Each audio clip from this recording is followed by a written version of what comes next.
ನಮಸ್ಕಾರ, ನೀವು ನೋಡ್ತಾ ಇದ್ದೀರಾ ನ್ಯೂಸ್ ಫಸ್ಟ್. ಎದ್ದಿದ್ದು ಇದ್ದಂಗೆಗೆ ಸ್ವಾಗತ. ನಾನು ವಿದ್ಯಶ್ರೀ. ಮೊದಲಿಗೆ ಇವತ್ತಿನ ಹೈಲೈಟ್ಸ್. ತಿಂಗಳ ಹಿಂದೆ ಕುಸ್ತಿ, ಈಗ ದೋಸ್ತಿ. ಇದು ಡಿಕೆ ಶಿವಕುಮಾರ್ ಹೊಸ ಅವತಾರ.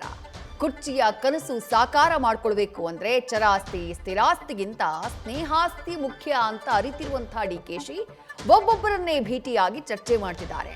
ಅದರಂತೆ ಸತೀಶ್ ಜಾರಕಿಹೊಳಿ ಜೊತೆಗೊಂದು ಮಾತು, ಪ್ರಿಯಾಂಕ್ ಖರ್ಗೆ ಜೊತೆಗೊಂದು ಮಾತು ಕಾಣಸಿಕ್ಕಿದೆ. ಬಜೆಟ್ ಬಳಿಕ ಸಿದ್ದರಾಮಯ್ಯ ಕುರ್ಚಿ ಬಿಟ್ಕೊಡ್ತಾರಾ ಇಲ್ವಾ?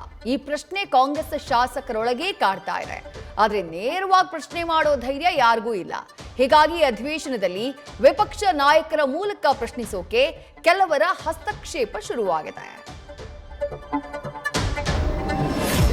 ಪ್ರತ್ಯಕ್ಷವಾಗಿ ಕಂಡ್ರು ಪ್ರಮಾಣಿಸಿ ನೋಡು ಅಂತಾರೆ.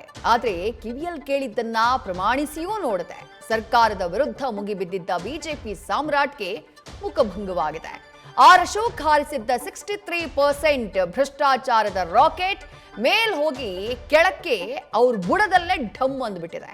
ಇದನ್ನ ನೋಡಿ ಸಿಎಂ ಡಿಸಿಎಂ ಗಹಗಹಿಸಿ ನಗ್ತಿದ್ದಾರೆ. ನ್ಯೂಸ್ ಫಸ್ಟ್, ನಿರ್ಭೀತಿಯಿಂದ ನಿಮ್ಮ ಪರವಾಗಿ.